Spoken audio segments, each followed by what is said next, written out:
கோடநாடு வழக்கில் முன்னாள் முதன்மை பாதுகாப்பு அதிகாரிக்கு தற்போது சம்மன் வழங்கப்பட்டிருக்கிறது. மார்ச் 11ஆம் தேதி வீரபெருமாள் விசாரணைக்கு ஆஜராக சிபிசிஐடி போலீசார் சம்மன் அனுப்பியிருக்கிறார்கள். கூடுதல் விவரங்களை வழங்குவதற்காக செய்தியாளர் தென்னிலவன் இணைகிறார். தென்னிலவன், விவரங்கள்.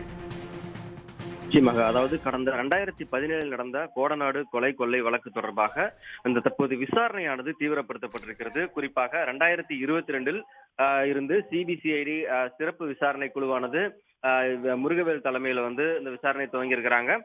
தற்போது வரை கிட்டத்தட்ட 250 பேரிடம் விசாரணை மேற்கொண்டு அந்த வாக்குமூலங்கள் பதிவு செய்யப்பட்டிருக்கிறது. நேற்றைய தினம் கோடநாடு எஸ்டேட் மேலாளர் நடராஜனிடம் சிபிசிஐடி போலீசார் விசாரணை மேற்கொண்டாங்க. கிட்டத்தட்ட 7 மணி நேரத்திற்கு மேல இந்த விசாரணையானது நடைபெற்றது. இந்த விசாரணையில குறிப்பா பாத்தீங்கன்னா, கடந்த ஜனவரி 19ஆம் தேதி முன்னாள் முதல்வர் ஜெயலலிதாவின் தோழியான சசிகலா இங்க கோடநாடு எஸ்டேட்டுக்கு ஜெயலலிதாவின் நினைவகத்திற்கான அடிக்கல் நாட்டு விழாவில் கலந்துகிட்டாங்க.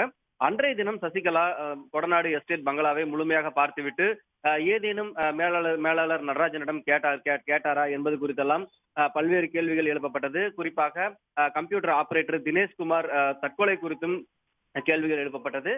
அதற்கு நடராஜன் பதிலளித்திருக்கிறார். இந்த நிலையில்தான் முன்னாள் முதல்வர் ஜெயலலிதா மற்றும் எடப்பாடி பழனிசாமியின் முதன்மை பாதுகாப்பு அதிகாரிகளாக இருந்த வீரபெருமாள் என்பவருக்கு சிபிசிஐடி போலீசார் சம்மன் வழங்கியிருக்காங்க. மேலும் மார்ச் 11ஆம் தேதி கோவை காந்திபுரம் பகுதியில் இருக்கக்கூடிய சிபிசிஐடி அலுவலகத்துல நேரில் ஆஜராகவும் உத்தரவிடப்பட்டுள்ளது. குறிப்பாக பாத்தீங்கன்னா, இந்த வீரபெருமாளுக்கு சம்மன் வழங்க முக்கியமான காரணம் என்னன்னு பாத்தீங்கன்னா, அந்த பாதுகாப்பு பிரிவுல ஆய்வாளராக இருந்த கனகராஜ் விபத்துல, அதாவது ஜெயலலிதாவின் கார் ஓட்டுநராக இருந்த கனகராஜுக்கு குறுஞ்செய்தி அனுப்பியிருக்கிறார். அந்த குறுஞ்செய்தி அனுப்பிய அன்றைய தினமே விபத்தில் அந்த கனகராஜ் உயிரிழந்திருந்தார்.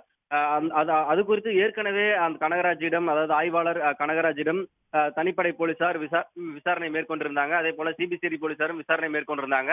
அப்போது குறுஞ்செய்தி எதற்காக அனுப்பினார் என்பது குறித்து எந்த தகவலும் தெரிவிக்கவில்லை. மேலும் அவர் பயன்படுத்திய செல்போனையும் போலீசிடம் ஒப்படைக்கவில்லை. இது குறித்தான கேள்வியும் வீரபெருமாளிடம் கேட்க இருக்கிறாங்க. ஏற்கனவே இந்த கொடநாடு கொலை கொள்ளை வழக்கு தொடர்பாக பாத்தீங்கன்னா, சிபிசிஐடி போலீசார் விசாரணையை மிகவும் தீவிரப்படுத்தி ஏற்கனவே இந்த வழக்கில் கைது செய்யப்பட்டவர்களிடம் விசாரணை மேற்கொண்டு வாக்குமூலங்கள் பதிவு செய்த நிலையில தற்போது பாத்தீங்கன்னா, முன்னாள் முதல்வர் ஜெயலலிதா மற்றும் எடப்பாடி பழனிசாமியின் முதன்மை பாதுகாப்பு அதிகாரியாக இருந்த வீரபெருமாளையும் நேரில் ஆஜராக சிபிசிஐடி போலீசார் சம்மன் அனுப்பியிருக்கிறது ஒரு முக்கிய நகர்வாக பார்க்கப்படுகிறது. தென்னிலவன், தகவல்களுக்கு நன்றி. உடனுக்குடன் செய்திகளை தெரிந்து கொள்ள சன் நியூஸ் பெல் ஐகானை கிளிக் பண்ணுங்க.